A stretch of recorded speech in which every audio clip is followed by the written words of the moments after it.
TMC ने बंगाल की पहचान को संकट में ला खड़ा किया है।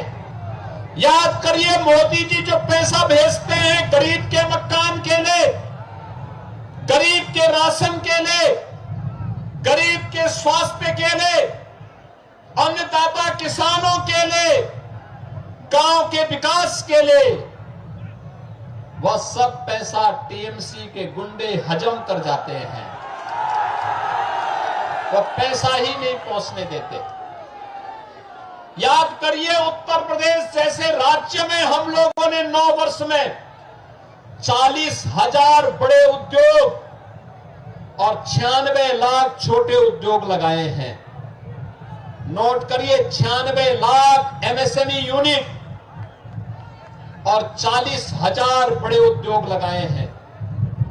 3 करोड़ नौजवानों को एमएसएमई में, 65 लाख नौजवानों को बड़े उद्योगों में नौकरी मिली है। 9 लाख से अधिक नौजवानों को सरकारी नौकरी दी है। मैं कहता हूं, बंगाल की सरकार, टीएमसी की सरकार बताए उसने 15 वर्षों में कितने बंगाल के नौजवानों को नौकरी दी है, वो नहीं बता सकती। यहां उद्योग प्लान कर रहे हैं। एक आंकड़ा यहां का बताता है कि बड़े पैमाने पे बंगाल से उद्योग बंद हुआ है। 12,000 से अधिक तो एमएसएमई यूनिट यहां की बंद हुई है। हर बड़ा उद्योग यहां बंद हो रहा है। कभी भारत की कल्चरल कैपिटल के रूप में जाना जाने वाला बंगाल आज भारत के अंदर क्राइम कैपिटल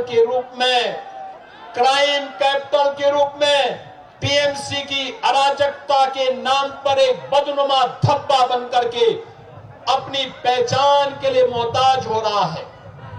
कभी भारत को पहचान देने वाला हमारा बंगाल आज स्वयं पहचान के लिए मोहताज दिखाई दे रहा है। और इसलिए बहनों और भाइयों, ये सरकार यहां की सुरक्षा के साथ खिलवाड़ कर रही है। ये यहां की डेमोग्राफी को बदल देना चाहती है।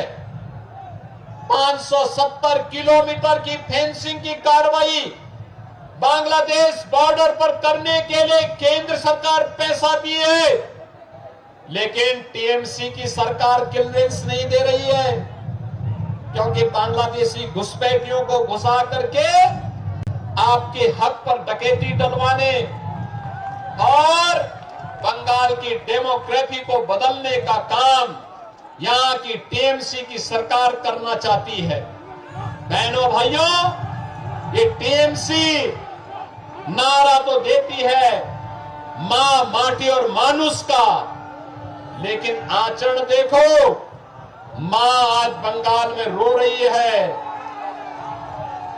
माटी घुसपैठियों के कब्जे में जा रही है।